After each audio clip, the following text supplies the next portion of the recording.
Bismillahirrahmanirrahim. Assalamualaikum warahmatullahi wabarakatuh. Alhamdulillah. Assalatu wassalamu ala rasulillah nabina Muhammadin wa ala alihi wa ashabihi wa man walah. Allahumma salli ala Muhammad wa ala ali Muhammad kama sallaita ala Ibrahim wa ala ali Ibrahim innaka Hamidum Majid. Wa barik ala Muhammad wa ala ali Muhammad kama barakta ala Ibrahim wa ala ali Ibrahim innaka Hamidum Majid. Kaum muslimin dan muslimat yang dimuliakan oleh Allah tabaraka wa taala, alhamdulillah, senantiasa puji dan syukur kita panjatkan kepada Allah tabaraka wa taala yang telah memberikan kepada kita begitu banyak kenikmatan. Dan di antara nikmat yang besar yang Allah tabaraka wa taala berikan kepada kita adalah nikmat iman, nikmat Islam, nikmat berada di atas sunnah Nabi yang mulia sallallahu alaihi wasallam.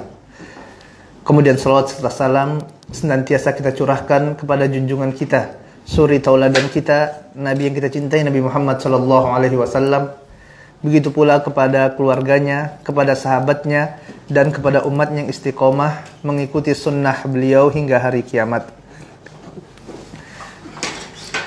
Jamaah yang dimuliakan Allah tabaraka wa taala, insyaallah kita akan melanjutkan pembahasan kita dari kitab Usul Sunnah Imam Ahmad bin Hanbal rahimahullahu ta'ala anhu, yang mana kita telah memasuki pembahasan yang ketiga, yaitu wa sunnatu indana atharu Rasulillah sallallahu alaihi wasallam wa sunnatu tufassirul Qur'an wa hiya dalailul Qur'ani. Muallif rahimahullahu ta'ala anhu mengatakan bahwasanya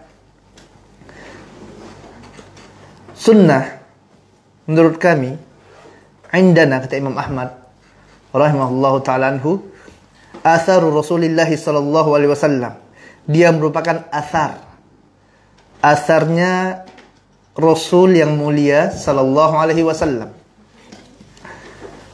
Wa sunnatu tufassirul Qur'ana, dan sunnah itu merupakan tafsirnya Al-Quran.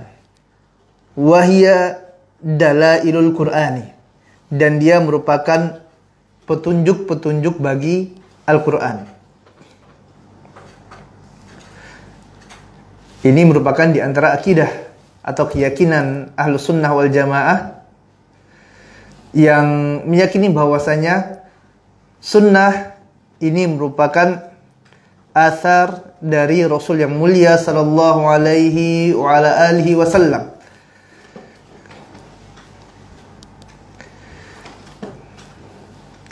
Apa yang dimaksud dengan asar?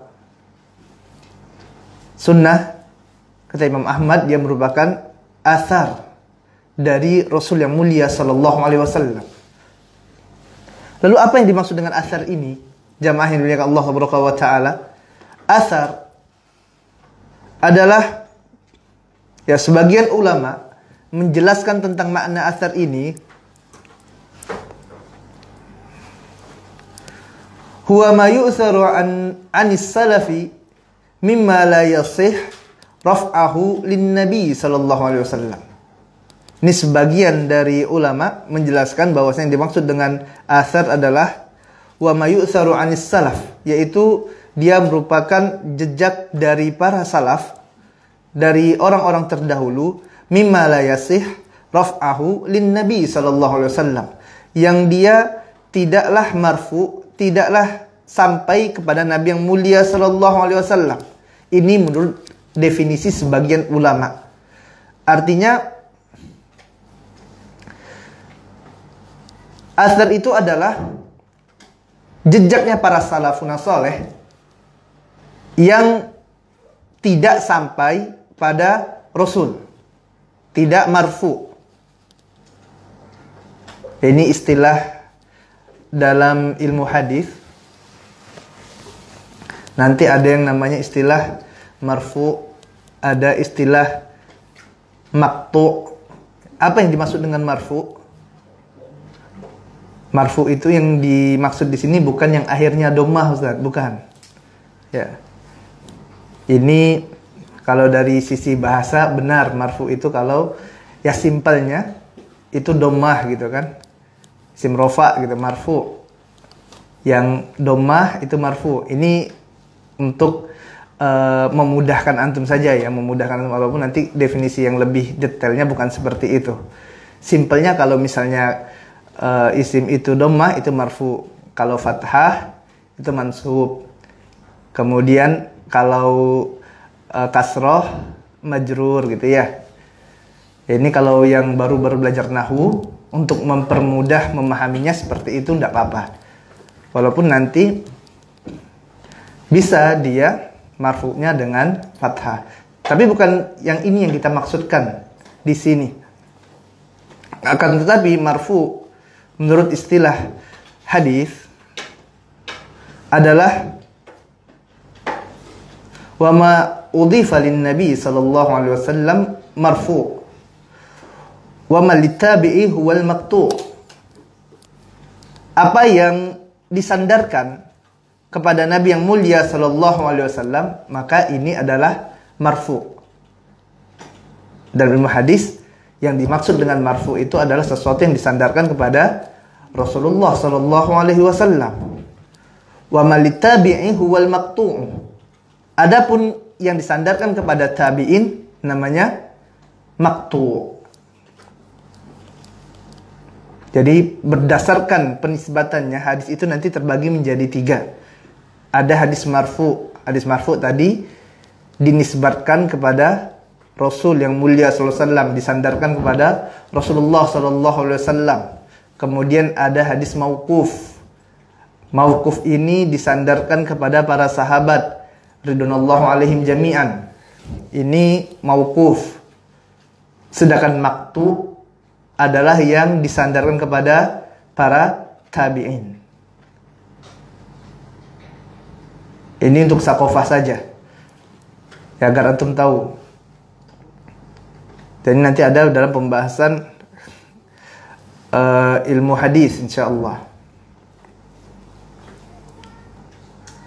Nah, jadi menurut definisi yang pertama ini, yang dimaksud dengan athar adalah selain dari yang marfu ini tadi. Dia tidak marfu, tidak sampai kepada Nabi yang mulia sallallahu alaihi wasallam. Baik itu mauquf ataupun maqtu'. Ini asar salaf katanya kan. Maka yang dimaksud dengan definisi yang pertama ini adalah sesuatu yang tidak sampai kepada Nabi yang mulia sallallahu alaihi wasallam. Namun bukan yang seperti ini yang dimaksud oleh Imam Ahmad rahimahullahu ta'ala anhu. Yang mana tadi Imam Ahmad rahimahullah mengatakan bahwasanya sunnah itu adalah atharur Rasulillah sallallahu alaihi wasallam. Athar yang di sini bukan definisi yang pertama ini. Akan tetapi athar yang dimaksud di sini adalah huwal ma'thuru 'anin nabi sallallahu alaihi wasallam wa ma huwa ma'thuru 'anis salaf. Yaitu adalah sesuatu yang dia merupakan jejak yang ditinggalkan oleh Nabi yang mulia sallallahu alaihi wasallam, begitu juga dengan para salaf terdahulu.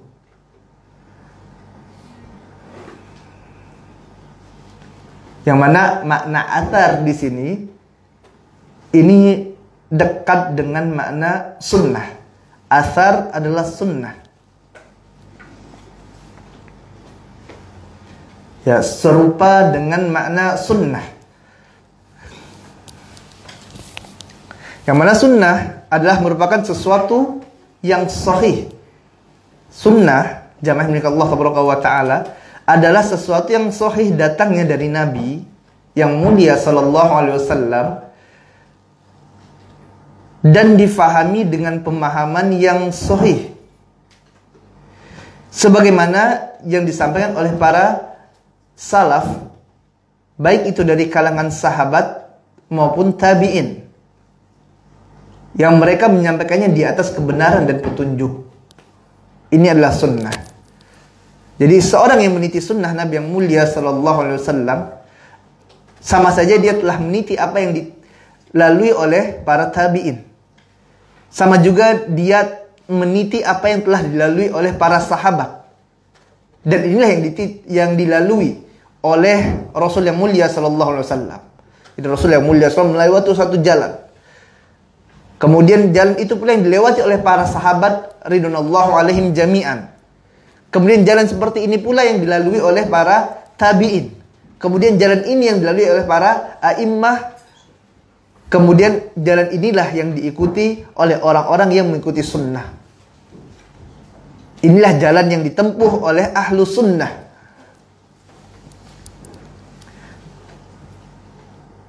Makanya disebut juga ahlu sunnah ini dengan ahlu athar.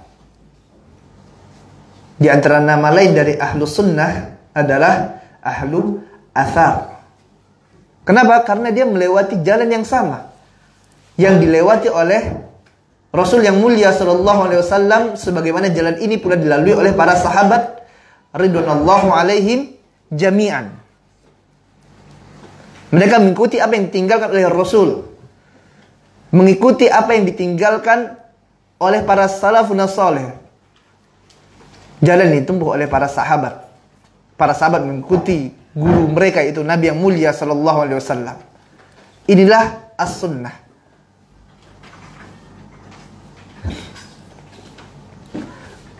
Makanya secara etimologi, secara bahasa, as-sunnah adalah at-tariqah.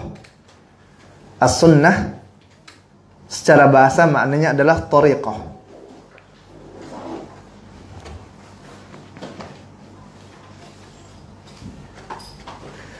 Tariqah disebut sunnah adalah tariqah atau jalan, yaitu jalan hidup yang dilalui oleh Rasul yang mulia sallallahu alaihi wasallam,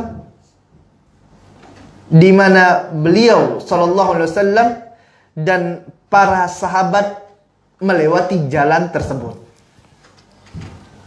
Inilah makna sunnah secara bahasa, itu tariqah. Sunnah Nabi yang mulia sallallahu alaihi wasallam adalah jalan yang dilalui oleh Nabi yang mulia sallallahu alaihi wasallam.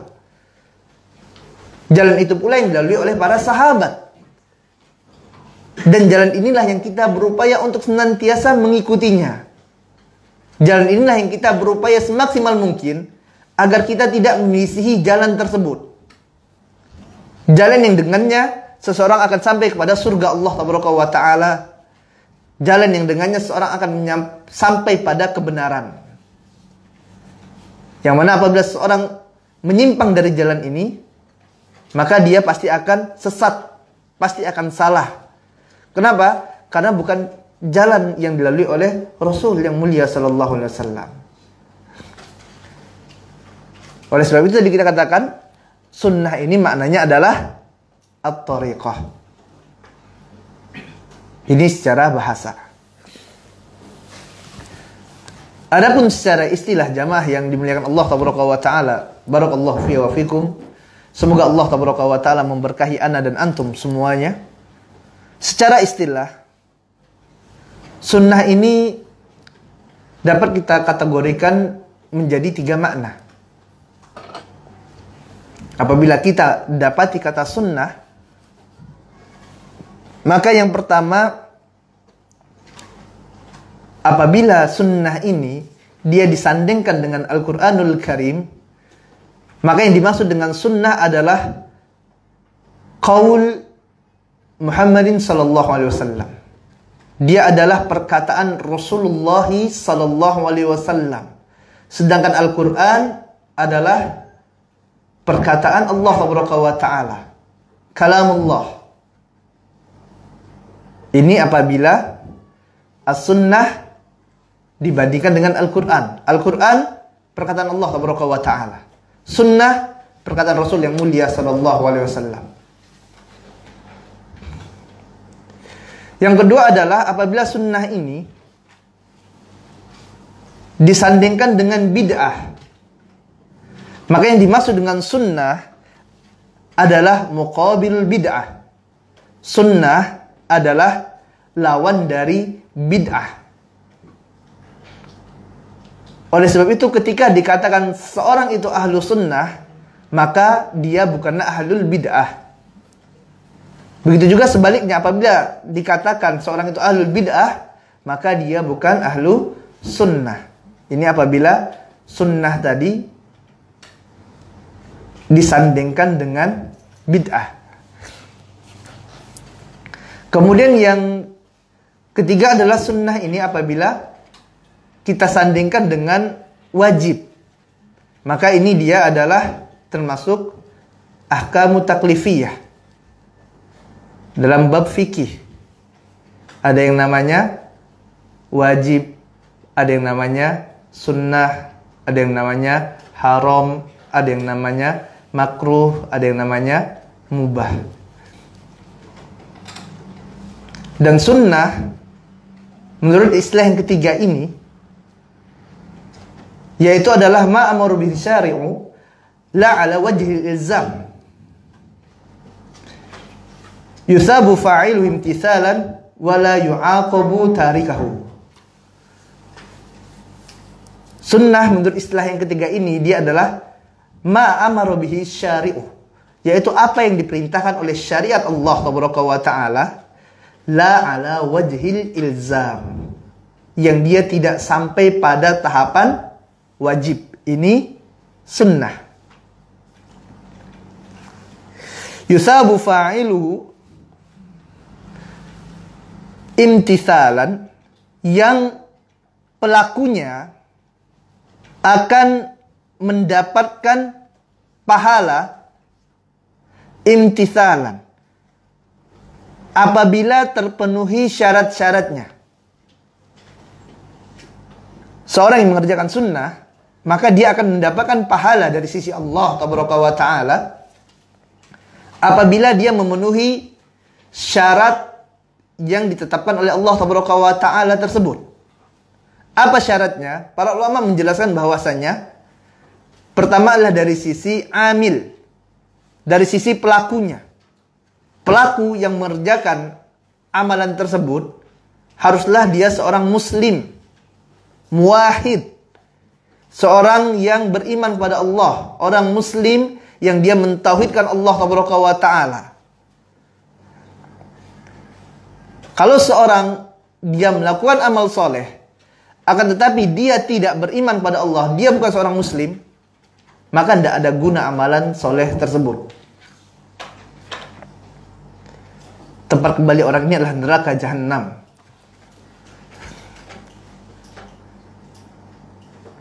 Allah Taala katakan, innal ladzina kafaru min ahlil kitabi wal musyrikina fi nari jahannam khalidina fiha ulaika hum syarrul bariyah. Sungguhnya orang-orang kafir dari ahlul kitab, sama saja Yahudi, Nasrani, Majusi, begitu juga dengan orang-orang yang menyekutukan Allah Taala, finari jahannam, mereka dalam neraka jahannam, kata Allah Taala. Khalidina fiha, mereka kekal di dalam neraka tersebut. Ulaika hum syarrul bariyah, mereka itu adalah seburuk-buruknya makhluk, kata Allah Taala. Seburuk-buruknya orang. Walaupun orang tersebut adalah orang yang dermawan misalnya, walaupun dia suka membantu, walaupun dia berbakti kepada kedua orang tuanya, walaupun dia bersikap baik kepada tetangganya, walaupun dia bersifat santun, memuliakan tamunya, kalau dia menyekutukan Allah Taala, dia ingkar kepada Allah Taala, ulaika hum syarrul bariyah, mereka ini adalah seburuk-buruknya makhluk, kata Allah Taala. Seburuk-buruknya, orang yang buruk adabnya. Kenapa dia tidak beradab kepada Rabbul Alamin? Dia tidak beradab kepada Allah Taala. Walaupun manusia menganggap, oh ini orang baik, sebagian orang tertipu. Oh ini orang yang baik ini, orang yang memiliki akhlak yang mulia, kata mereka. Padahal orang ini menyekutukan Allah Taala. Rabb yang memberikan kehidupan kepadanya, Rabb yang mematikannya, yang memberikan kepadanya rezeki, dia sekutukan. Ulaika hum syarrul bariyah, ini adalah seburuk-buruknya makhluk, maka tidak akan diterima oleh Allah Taala amalannya. Allah Taala juga mengatakan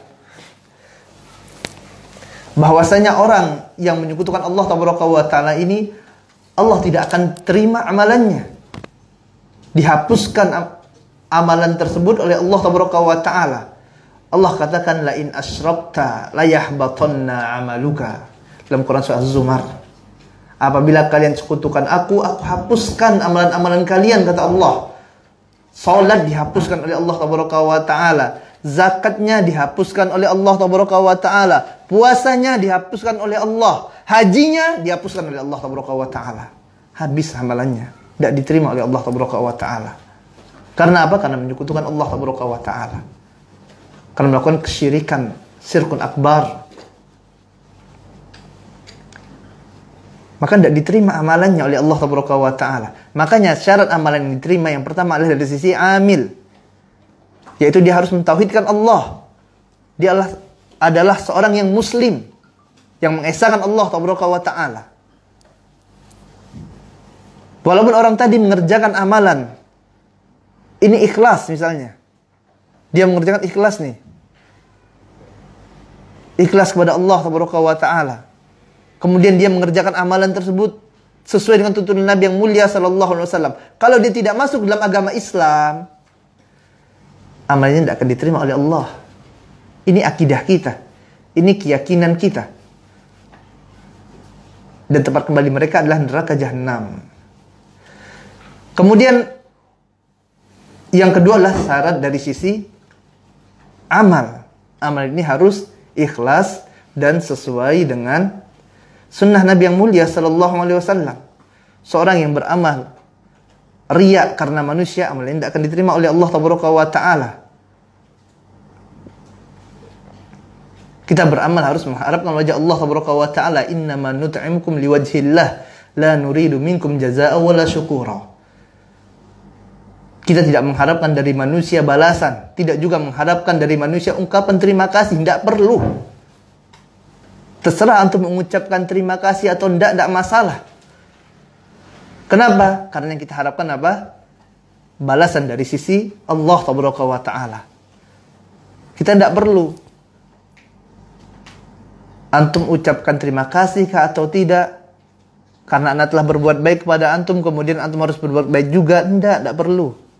Kenapa? Karena bukan balasan manusia yang kita inginkan. Kita inginkan balasan dari Allah Taala. Akhi, manusia itu tidak lama mengingat kita. Cepat sekali mereka melupakan amalan-amalan kita. Antum berbuat baik kepada seseorang, 10 tahun antum berbuat baik kepada dia, 1 kali saja antum berbuat buruk, udah lupa semuanya. Manusia cepat melupakan. Ini masih hidup, apalagi udah meninggal, udah. Cepat sekali manusia melupakan. Makanya tidak ada gunanya kita mengharapkan balasan dari manusia. Kemudian amalan tersebut harus sesuai dengan sunnah Nabi yang mulia sallallahu alaihi wasallam. Rasul yang mulia sallallahu mengatakan, man amila amalan laisa alaihi amruna fahuwa raddun.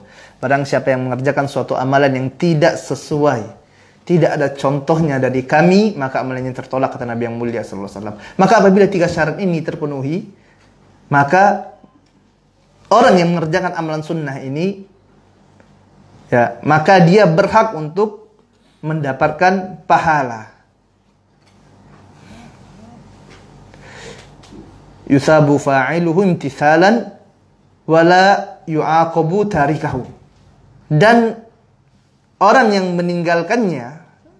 meninggalkan sunnah tadi, yang menurut istilah fikih ini, maka dia tidak mendapatkan dosa.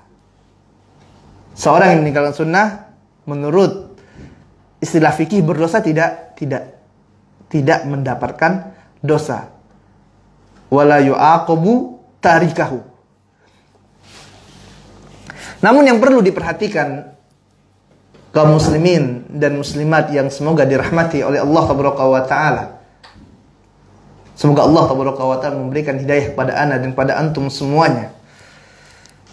Walaupun seseorang yang meninggalkan sunnah ini, sunnah menurut istilah fikih tadi, dia tidak mendapatkan dosa, akan tetapi ketahuilah bahwasanya dia mendapatkan kerugian. Kerugian dikarenakan apa? meninggalkan sunnah Nabi yang mulia sallallahu alaihi wasallam,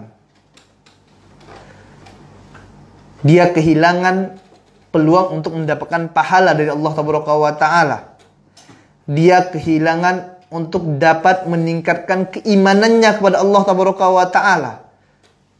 Padahal iman itu jamaah yang milik Allah Taala, sebagaimana apa yang diyakini oleh Ahlus Sunnah wal Jamaah, yazid wa yanqus. Ada kalanya iman itu naik. Kapan naiknya? Dengan takwaan kepada Allah Taala. Kapan iman itu turun? Dengan ketaatan kepada syaitan laknatullah. Dengan maksiat turun iman.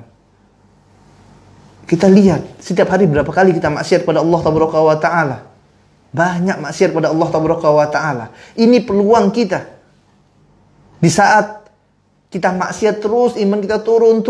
Belajar pun jadi malas, mau sholat malas, puasa berat. Ini adalah indikasi tentang menunjukkan kepada apa? Turunnya keimanan. Maka kita butuh sesuatu yang dapat meningkatkan iman tersebut. Apa dia di antara amalan yang dapat meningkatkan keimanan? Adalah amal soleh. Dan perkara sunnah ini merupakan amal soleh. Antum kita kalau menunggu sholat wajib itu cuma sehari 5 kali. Nunggu puasa kapan? Nunggu Ramadan. Ya, sebulan, setahun cuma 1 bulan saja gitu kan. Sedangkan imannya terus turun gitu. Artinya kita butuh nih sesuatu yang dapat meningkatkan iman kita. Makanya orang yang meninggalkan sunnah ini, ya maka dia mendapatkan suatu kerugian. Ya, mendapatkan kerugian. Dia tidak mengambil kesempatan yang besar untuk dapat meningkatkan keimanannya kepada Allah Taala. Dia juga kehilangan keutamaan yang besar. Dengan dia tidak mengerjakan sunnah Nabi yang mulia sallallahu alaihi wasallam. Jamaah yang dimuliakan Allah Taala, Ummu Habibah rahimahullah radhiyallahu taala anha, ya Ummu Habibah radhiyallahu taala anha mengatakan bahwasanya sewaktu dia mendengarkan ya sunnah Nabi yang mulia sallallahu alaihi wasallam tentang keutamaan salat rawatib. Ya, salat rawatib itu hukumnya apa sih? Sunnah. Salat rawatib. Ya, salat rawatib itu hukumnya sunnah. Ummu Habibah mengatakan radhiyallahu taala anha bahwasanya aku tidak pernah meninggalkan salat rawatib setelah aku mendengarkan hadis Nabi yang mulia sallallahu alaihi wasallam tentang keutamaannya. Apa keutamaan yang dijanjikan oleh Allah Taala bagi mereka yang mengerjakan salat sunnah rawatib? Apa janji Allah Taala bagi mereka yang senantiasa menjaga salat sunnah rawatib ini? Dalam hadis riwayat Bukhari dan Muslim, dalam hadis riwayat Muslim, ya dalam hadis riwayat Muslim, Nabi yang mulia sallallahu alaihi wasallam mengatakan bahwasanya Allah Taala akan membangunkan istana di surga bagi seorang yang mengerjakan 12 rakaat salat sunnah rawatib. Ini Rasul yang mulia sallallahu alaihi wasallam yang tidaklah berkata dengan hawa nafsu. Allah Taala katakan, "Wa ma yantiqu 'anil hawa in huwa illa wahyu yuha." Wahyu dari Allah Taala. Apa kata Rasul yang mulia sallallahu alaihi wasallam? Barang siapa yang dia menjaga 12 rakaat salat sunnah rawatib, maka Allah Taala akan bangunkan baginya istana di surga. Keutamaan yang besar jamaah yang mulia Allah Taala. Makanya tadi Ummu Habibah radhiyallahu taala anha sewaktu mendengar hadis ini, dia katakan apa? Semenjak aku dengar, aku tidak pernah lagi meninggalkan salat sunnah rawatib tersebut. Kenapa? Takut kehilangan keutamaan yang besar yang dijanjikan oleh Allah Taala. Maka hendaklah kita bersemangat mengerjakan sunnah ini gitu. Jangan habis sholat langsung kabur saja gitu kan. Padahal berapa lama sih sholatnya? Ya sholat nggak nyampe paling 5 menit lah. Ya rata-rata nalit sholat paling ya kita 5 menit sholat sunnahnya gitu kan. Padahal utamanya besar jamaah yang muliakan Allah Taala. Ini aja berat sekali kita mengerjakannya. Kenapa? Kan tidak berdosa Ustaz. Ya kan? Alasannya apa? Kan tidak dosa. Naam, tidak dosa, tapi antum rugi. Rugi, tidak dapat keutamaan yang dijanjikan oleh Allah Tabaraka wa Ta'ala. Dan Allah tidak akan mengkhianati, menyelisihi janjinya, tidak mungkin. Kalau seandainya jamaah yang milik Allah Tabaraka wa Ta'ala, ana katakan kepada antum, barang siapa yang hadir das tauhid, tidak pernah terlambat 1 semester, ana akan bangunkan antum rumah 10 miliar. Ana yakin tidak ada yang terlambat. Iya enggak? Rumah Ustaz gitu ya. Ini rumah di dunia. Rumah di dunia. Dan Allah Tabaraka wa Ta'ala katakan apa? Fala ta'lamu nafsum ma ukhfiya lahum min qurrati a'yun jazaa'an bima kanu ya'malun. Allah katakan bahwasanya kenikmatan yang ada di surga itu, jamaah milik Allah Tabaraka wa Ta'ala, fala ta'lamu nafsum ma ukhfiya lahum min qurrati a'yun. Tidak terdeteksi oleh akal kita gitu. Di luar ekspektasi kita. Antum bayangkan istana yang paling cantik di dunia, itu tidak ada apa-apanya dengan istana yang Allah Tabaraka wa Ta'ala janjikan di surga. Subhanallah. Tadi 10 miliar, tidak ada apa-apanya 10 miliar itu dibandingkan dengan istana yang Allah Tabaraka wa Ta'ala janjikan di surga. Tapi tidak mau gitu kan. Habis sholat wajib langsung hilang, kabur semua. Kadang lihat yang sholat sunnah 1-2 orang aja, yang lain udah hilang semua. Ya, sholatnya di rumah ya, insyaallah. Ya, lebih utama sholat di rumah. Ya, ini di sini kita ingin menyampaikan bahwasannya ada suatu kerugian apabila seorang itu meninggalkan sunnah Nabi yang mulia sallallahu alaihi wasallam. Meninggalkan sunnah ya, afwan. Meninggalkan sunnah menurut istilah fikih ini. Walaupun tadi orang yang meninggalkannya tidak berdosa. Ya, walaupun seorang meninggalkannya tidaklah berdosa. Akan tapi ya dia mendapatkan kerugian karena dia kehilangan keutamaan-keutamaan yang besar yang dijanjikan oleh Allah Tabaraka wa Ta'ala. Bahkan sebagian dari para ulama mengatakan bahwasanya yang lebih tepat bahwasanya seorang yang meninggalkan sunnah ini adalah mafasid. Ya, adalah suatu kerusakan. Orang yang dia terbiasa dirinya meninggalkan sunnah, amalan-amalan yang sunnah, bukan amalan yang wajib. Ini adalah mafasid, ya, kerusakan. Sunnah-sunnah dia tinggalkan, maka tidak lama yang wajib akan dia tinggalkan. Kalau seorang yang sunnah saja dia jaga, maka insya Allah amalan wajibnya pun akan lebih terjaga lagi. Kenapa? Karena amalan sunnah saja dia jaga. Namun kalau amalan sunnah saja sudah dia tinggalkan semuanya, sholat sunnah sudah tidak ada, tinggal sholat wajib saja yang 5 dia kerjakan, maka ini dikhawatirkan nanti sholat wajib pun akan dia tinggalkan juga. Ini sunnah menurut fikih tadi, ya, ahkamu taklifiyah. Kemudian sunnah menurut Ibnu Rajab Al-Hambali rahimahullahu ta'ala anhu, yang wafat tahun 795 Hijriyah, dalam Jami'ul Ulum wal Hikam, beliau rahimahullahu ta'ala anhu mengatakan as-sunnah adalah jalan yang ditempuh mencakup di dalamnya berpegang teguh kepada apa yang dilaksanakan oleh Rasulullah SAW dan para khalifahnya yang terpimpin dan lurus, berupa i'tiqad atau keyakinan, perkataan dan perbuatan.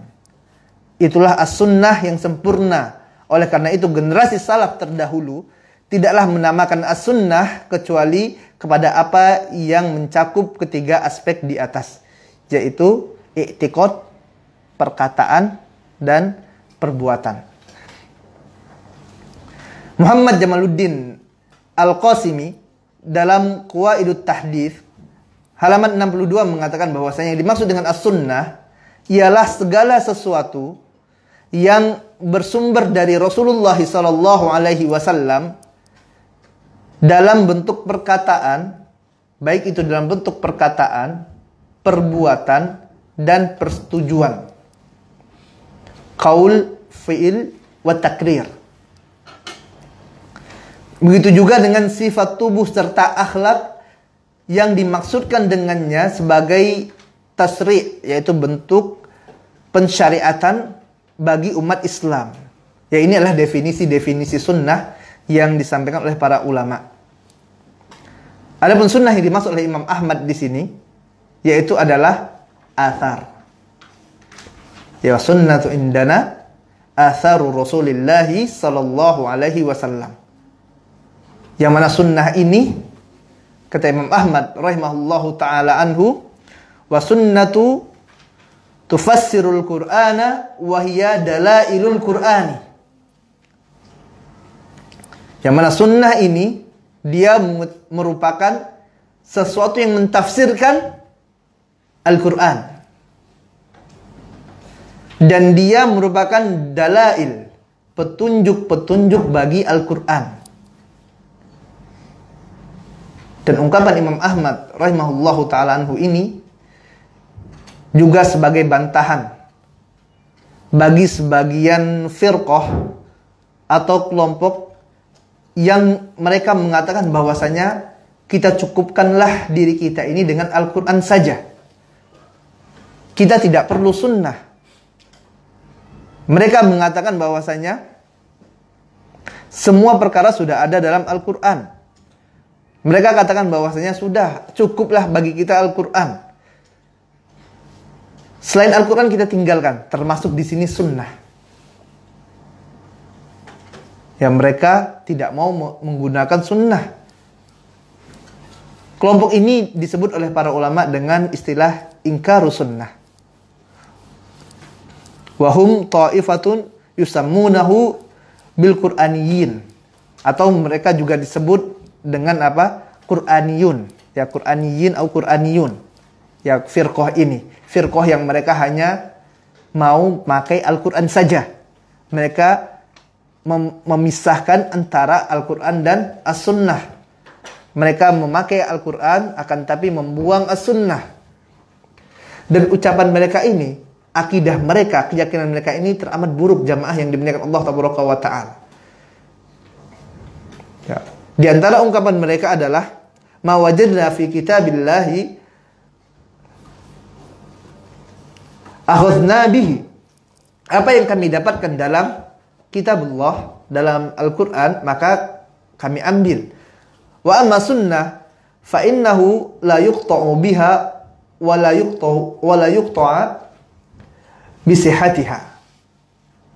Adapun yang dari sunnah, dia katakan kalau info itu, berita itu, khobar itu, atau perintah tersebut datangnya dari Al-Quran, dari kitabullah, maka kami ambil.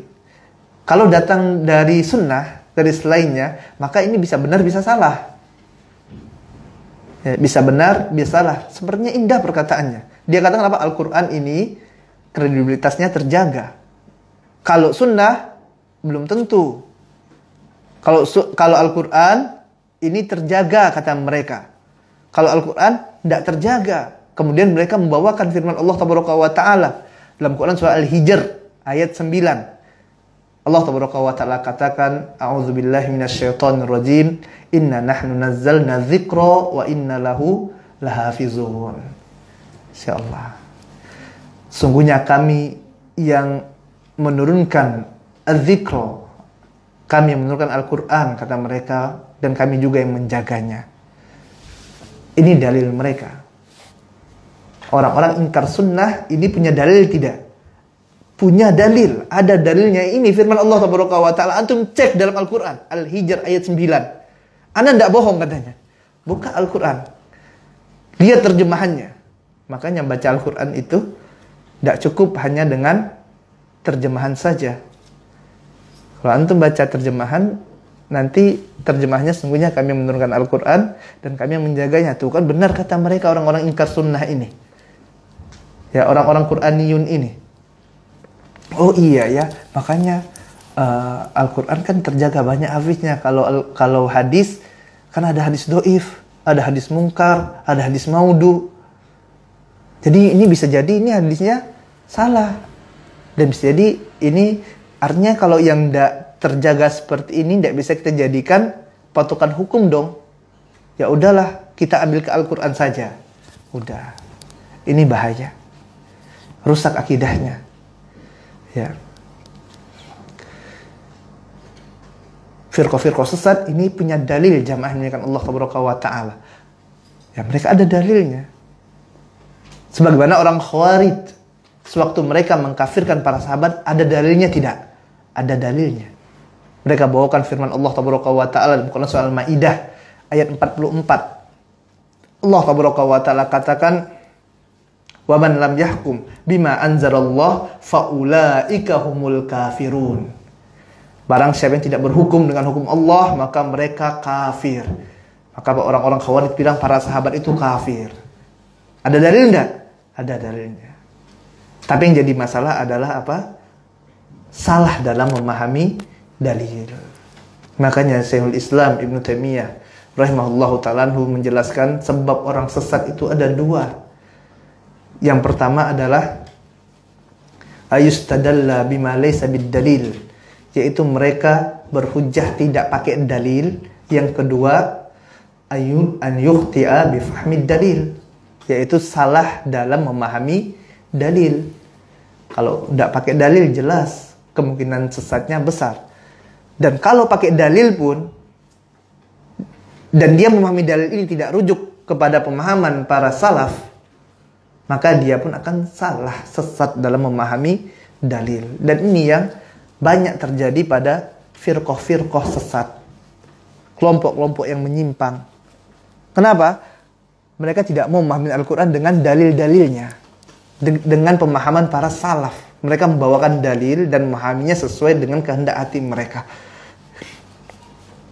Maka kita lihat bagaimana para ulama memaknai firman Allah Taala tadi dalam Quran surah Al-Hijr ayat 9, "Inna nahnu nazzalna dzikra wa inna lahu lahafizun."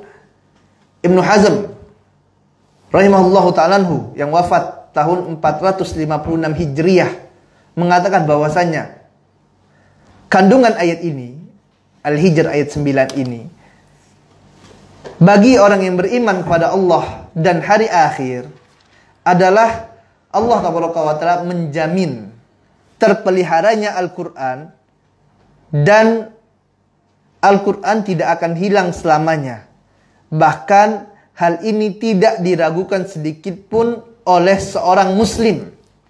Dan begitu pula Allah Taala menjamin sabda Rasul yang mulia sallallahu alaihi wasallam, semuanya Al-Quran dan As-Sunnah adalah wahyu. Berdasarkan firman Allah Taala dalam Quran surah An-Najm ayat 3-4, Allah Taala mengatakan, "Wa ma yantiqu anil hawa in huwa illa wahyu yuha."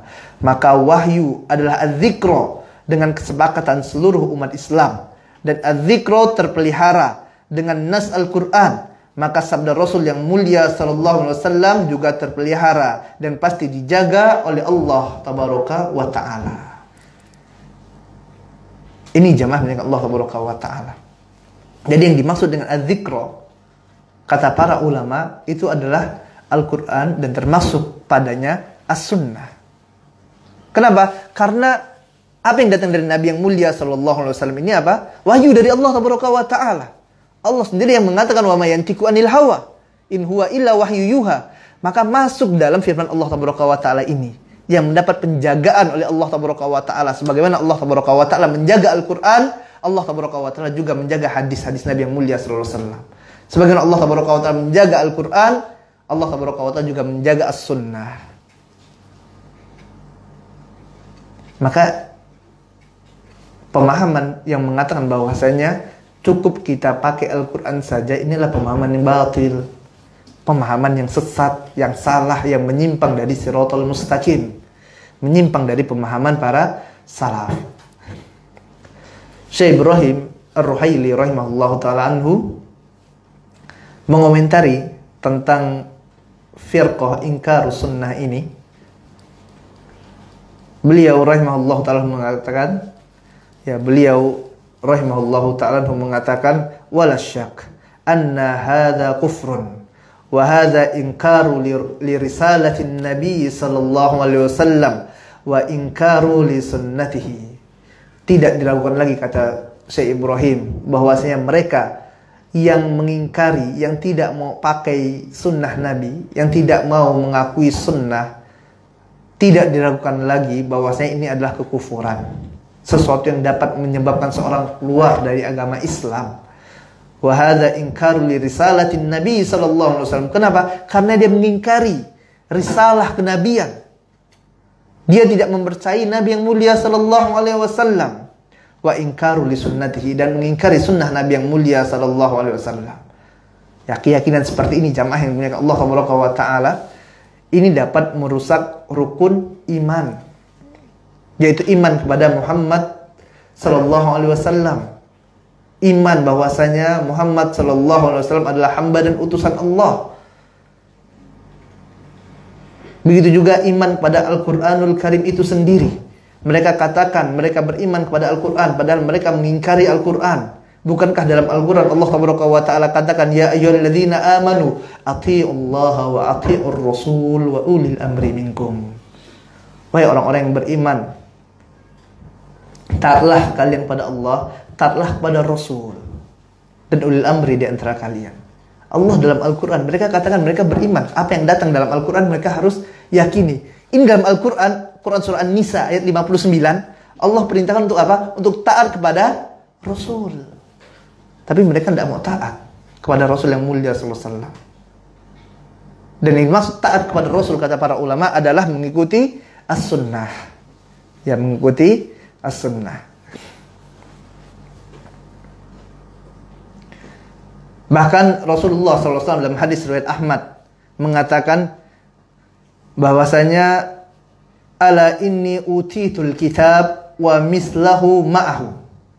Ala inni utitul Qur'an wa mislahu ma'ahu.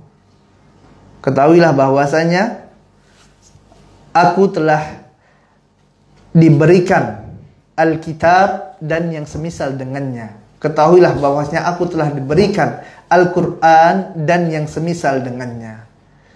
Ya, para ulama sepakat bahwasanya yang dimaksud dengan yang semisal Al-Quran adalah As-Sunnah.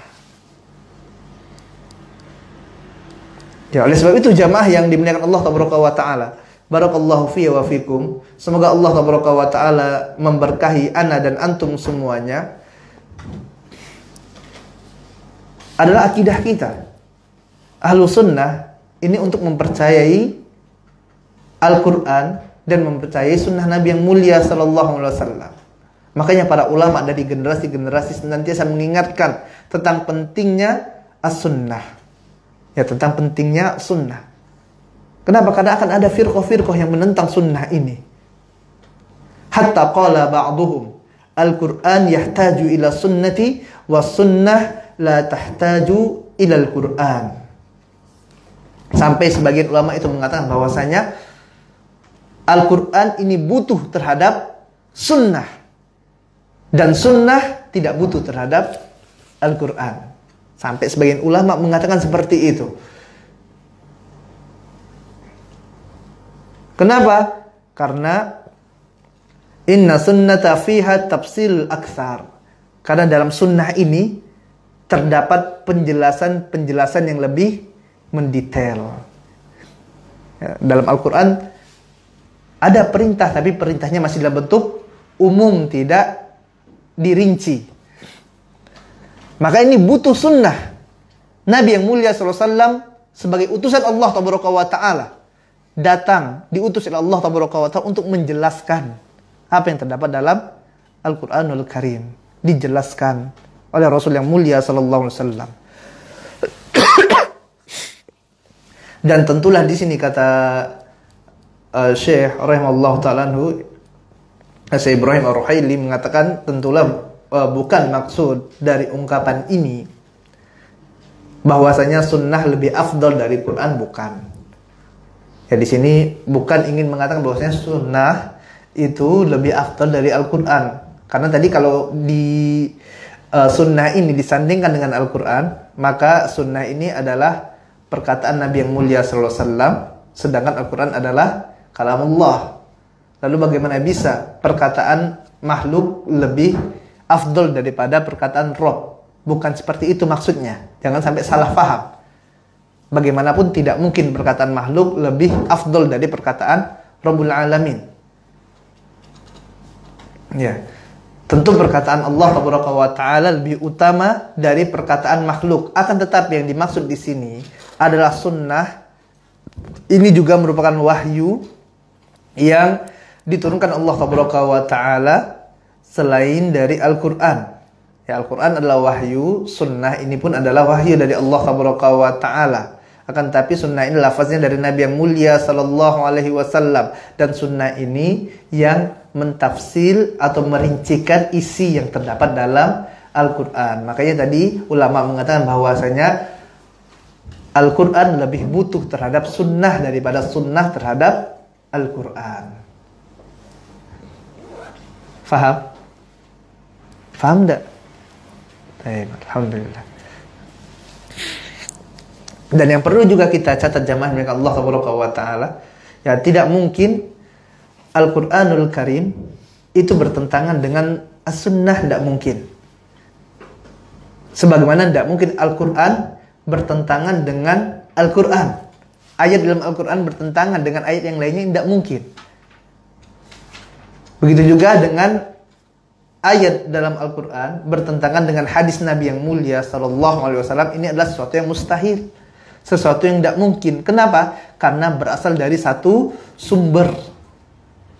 Karena asalnya sama dari Allah Taala.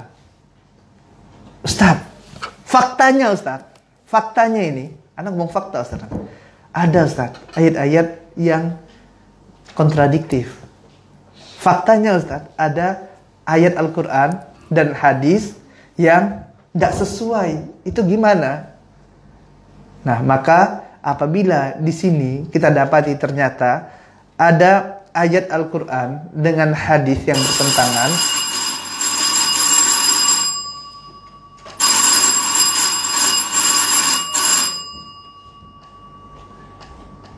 Taib, anak ulangi. Ada orang yang mengatakan bahwasanya, Ustaz, anak buka Al-Quran, ini kok ada antara satu ayat dengan ayat lain yang kayaknya kontradiktif, bertentangan. Ataupun ada hadis satu dengan hadis yang lain bertentangan. Ataupun ada hadis dengan Al-Quran yang bertentangan. Ini kok bisa Ustaz? Kata Ustaz tadi tidak ada yang bertentangan. Pernah antum dapati seperti itu? Ada enggak? Ada. Nah, kalau seandainya antum dapati seperti itu, ya, dan memang secara sekilas sepertinya iya, sepertinya bertentangan, namun pada hakikatnya tidak. Kenapa? Karena pertama, bisa jadi ayat tersebut telah dimansuh. Akan tapi sebagian orang tidak tahu. Kalau cuma baca terjemah, ini kok beda. Kemudian yang kedua, bisa jadi hadisnya yang katanya bertentangan dengan dalil atau bertentangan dengan hadis yang lainnya, ini satunya hadis sahih, satunya hadis doif. Atau bisa jadi yang ketiga adalah kurangnya ilmu. Apa? Kurangnya ilmu. Kita masih tidak paham. Makanya butuh belajar. Ini ada nanti dalam pembahasan usul fikih itu ada. Contoh misalnya, ada ayat dalam Al-Quran yang mengatakan bahwasanya seorang wanita itu kalau suaminya meninggal, maka masa iddahnya adalah 4 ashur wa asra, 4 bulan 10 hari. Kemudian di ayat yang lainnya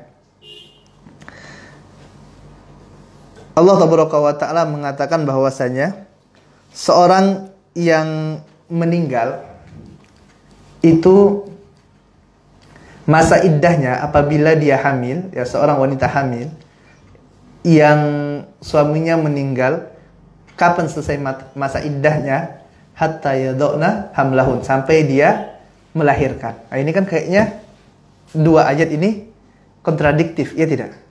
Yang satu menyebutkan masa iddahnya seorang wanita yang suaminya meninggal 4 bulan 10 hari.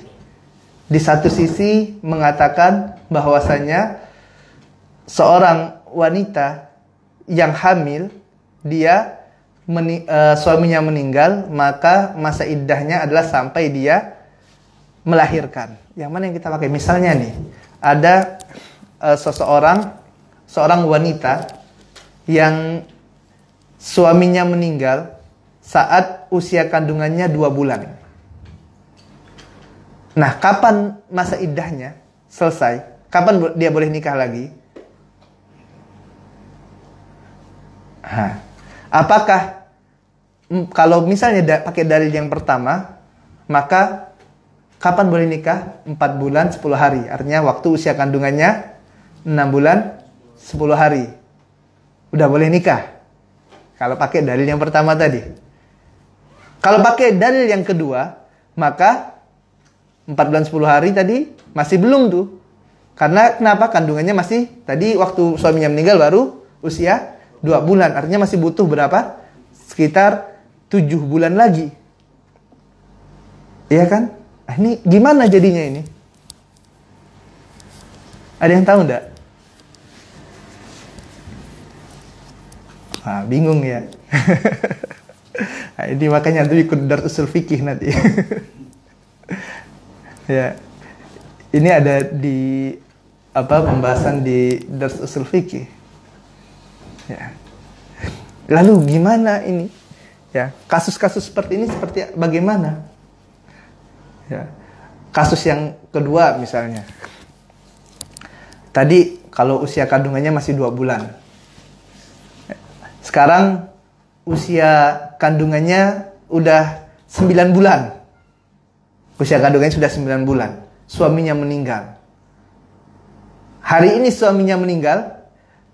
Ya. Besoknya dia brojol, melahirkan. Ya. Besoknya dia melahirkan. Lalu gimana masa iddahnya? Apakah nunggu 4 bulan 10 hari? Atau besok udah langsung boleh nikah?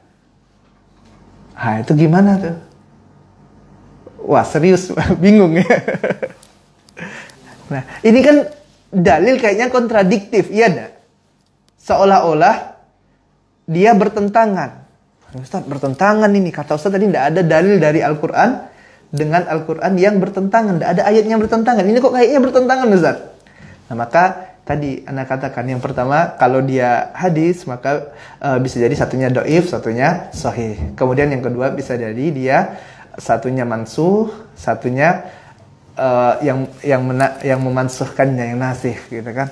Kemudian yang ketiga bisa jadi ada tarjih. Kelewatan tadi di tarjih, yang mana yang lebih rojih di antara dua ini.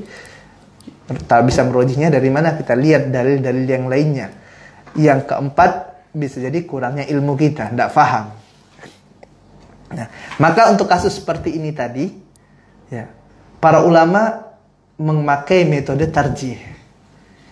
Tarjih, melihat ada tidak dalil pendukung. Ternyata ada. Dari mana? Dari sunnah. Dari as-sunnah. Seorang sahabiah yang bernama Subai'ah al-Aslamiyah dalam hadis riwayat Bukhari dan Muslim. Dalam hadis riwayat Bukhari dan Muslim, ini H-1 sebelum dia melahirkan, suaminya meninggal. Suaminya meninggal. Hari ini suaminya meninggal, besoknya dia lahiran. Maka Rasul yang mulia SAW mengizinkannya setelah itu untuk menikah. Maka yang mana dalil yang rojih, yang lebih rojih? Maka tadi setelah dia melahirkan, ya. Kalau misalnya dia hari ini suaminya meninggal, besoknya dia lahiran, maka lusa udah boleh nikah, insyaallah. Kenapa? Karena ada sunnah, ada hadis yang mentafsir, yang menjelaskan tentang permasalahan ini. Ini nanti ada dalam pembahasan usul fikih itu, masya Allah. Ada misalnya banyak yang seperti ini. Misalnya nih, dalam satu riwayat, ibunda kita Aisyah radhiyallahu taala anha mengatakan bahwasanya Rasul yang mulia SAW tidak pernah sekalipun kencing berdiri. Kemudian dalam hadis yang lain, ada sahabat yang mengatakan bahwasanya aku pernah melihat Rasul kencing berdiri. Seolah-olah kontradiktif, iya enggak? Gimana? Ya nanti ya di usul fikih insyaallah. Nanti tidak cukup waktunya. Ini aja udah bel tadi ya. Baik. Nah, maka di sini jamaah yang dimuliakan Allah Subhanahu wa taala, ya barakallahu fiya wa fikum, semoga Allah memberkahi ana dan antum semuanya. Muallif rahimahullahu taala mengatakan wa sunnatu tufassirul Qur'an wa hiya dalailul Qur'ani.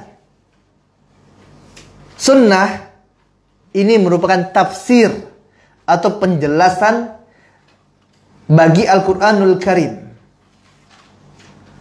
Sebagaimana tadi contohnya telah kita sampaikan. Dan contoh yang lain banyak sekali. Di antaranya tentang perkara sholat. Allah Ta'ala cuma memerintahkan kepada kita dalam Al-Quran untuk apa? Wa aqimus sholah. Wa aqimus sholah. Dirikanlah sholat. Ada enggak tata cara sholatnya? Ada enggak? Enggak ada. Zakat. Begitu juga zakat. Kita hanya diperintahkan dalam Al-Quranul Karim untuk membayar zakat. Lalu apakah ada penjelasan bagaimana tata cara membayarnya, berapa persen, kapan dibayarkan zakat tersebut? Begitu juga dengan haji. Ada enggak tata cara haji, bagaimana kaifiat haji tersebut? Begitu juga dengan puasa.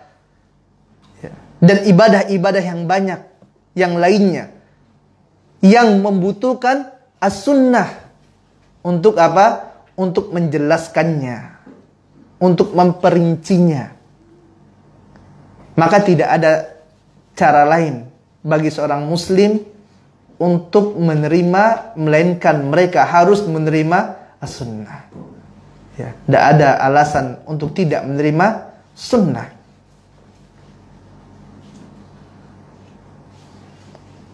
Walihada qala ba'du ahli ilm.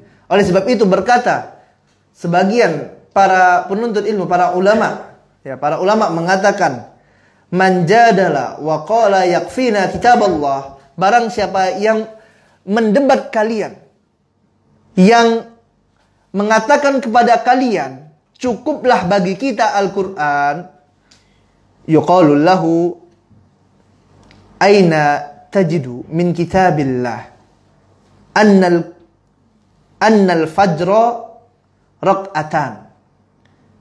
Maka tanyakan kepada orang ini, di bagian mana dalam kitabullah, dalam Al-Quran yang menjelaskan bahwasanya solat subuh itu 2 rakaat. Wa anna zuhra arba, dan solat zuhur itu 4 rakaat. Wa anna al-asra arba, dan solat asar itu 4 rakaat. Fa in hadhihi ja'at biha as-sunnah. Dikarenakan perkara-perkara ini hanya terdapat di dalam as-sunnah. Tanya kepada orang itu. Lalu sholat subuh 2 rakaat itu di ayat apa sih dalam Al-Quran? Coba tolong tunjukkan. Ya udah, katanya tidak usah pakai Al-Quran nih.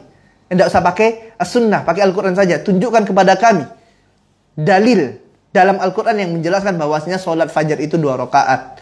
Dalil dalam Al-Quran yang menjelaskan sholat zuhur itu 4, sholat asar itu 4, sholat maghrib itu 3. Mana dalam Al-Quranul Karim? Ada enggak? Tidak ada. Kenapa? Karena ini hanya ada dalam sunnah. Wa kadzalika at-tafsil allati ja'at biha sunnatu fi ahkamis shaumi wa fi ahkamil hajji, kama anna an-nabiyya sallallahu alaihi wasallam hajja wa qala khudhu anni manasikakum. Begitu juga kata muallif rahimahullahu taala anhu tentang perincian-perincian yang terdapat dalam sunnah, dalam hukum-hukum puasa. Begitu juga dalam hukum-hukum haji. Karena Nabi yang mulia sallallahu alaihi wasallam mengatakan apa? Khudhu anni manasikakum. Ya, ambillah dari kalian, dariku manasik haji kalian, kata Nabi yang mulia sallallahu alaihi wasallam. Ya, begitu juga dengan salat. Salat Nabi yang mulia sallallahu alaihi wasallam katakan apa? Shallu kama ra'aitumuni usolli. Salatlah kalian sebagaimana kalian melihat aku salat. Maka perkara-perkara ini jamaah yang dimuliakan Allah Taala menunjukkan kepada kita bahwasanya sunnah ini merupakan perkara yang penting. Sunnah ini merupakan perkara, bahkan merupakan perkara yang terpenting dalam agama kita yang tidak bisa kita kesampingkan, tidak bisa kita buang. Bahkan kita harus senantiasa beriring dengan sunnah Nabi yang mulia sallallahu alaihi wasallam. Dan kita tidak mungkin dapat mencapai keselamatan, keberhasilan kehidupan kita di dunia Kita tidak mungkin bisa masuk dalam surga Allah Tabaraka wa Ta'ala. Tidak mungkin bisa menjalankan syariat Allah Tabaraka wa Ta'ala kecuali dengan mengikuti sunnah. Ya. Maka hendaklah kita jaga nikmat sunnah tersebut. Ya, kita senantiasa berupaya semaksimal mungkin untuk beramal sesuai dengan sunnah. Dan kita memohon kepada Allah Tabaraka wa Ta'ala agar Allah Tabaraka wa Ta'ala matikan kita dalam keadaan ahlu sunnah. Ana rasa ini saja yang dapat kita sampaikan pada kesempatan kali ini. Ada pertanyaan? Tidak ada ya? Baik. Kalau tidak ada pertanyaan, kita cukupkan